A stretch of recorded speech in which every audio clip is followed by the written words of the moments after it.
سورۃ التکویر، اللہ کے نام سے جو سراسر رحمت ہے، جس کی شفقت ابدی ہے۔ جب سورج کی بساط لپیٹ دی جائے گی، جب تارے ماند پڑ جائیں گے، جب پہاڑ چلائے جائیں گے، جب 10 ماہہ گابن اونٹنیاں چھٹی پڑیں گی، جب وحشی جانور اپنی سب دشمنیاں بھول کر ایک ہی جگہ اکٹھے ہو جائیں گے، جب سمندر ابل پڑیں گے، جب جیوں کے جوڑ ان کے عمل کے لحاظ سے بندھیں گے، جب اس سے جو زندہ گاڑ دی گئی پوچھا جائے گا کہ وہ کس گناہ پر ماری گئی، جب دفتر کھولے جائیں گے، جب آسمان کی کھال کھینچ لی جائے گی، جب دوزخ دہکائی جائے گی، جب بہشت قریب لے آئی جائے گی، اس وقت لوگو تم میں سے ہر شخص یہ جان لے گا کہ وہ کیا لے کر آیا ہے۔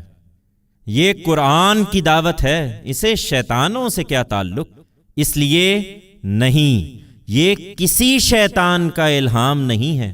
میں ان تاروں کو گواہی میں پیش کرتا ہوں جو پلٹتے چلتے شیطانوں پر آگ برساتے پھر چھپ جاتے ہیں،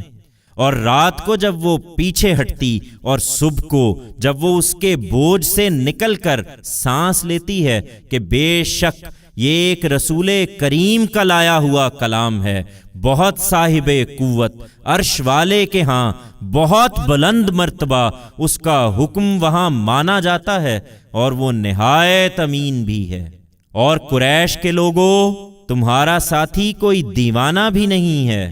حقیقت یہ ہے کہ اس نے اس رسول کریم کو بالکل کھلے افق پر دیکھا ہے۔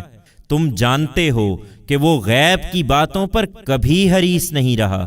اس لیے ہرگز نہیں، یہ کسی شیطان رجیم کا الہام نہیں ہے۔ سو تم کہاں کھوئے جاتے ہو؟ یہ تو دنیا والوں کے لیے ایک یاد دہانی ہے، تم میں سے ان کے لیے جو سیدھی راہ چلنا چاہیں، اور تم نہیں چاہتے مگر یہ کہ اللہ عالم کا پروردگار ہی اپنے قانون کے مطابق چاہے۔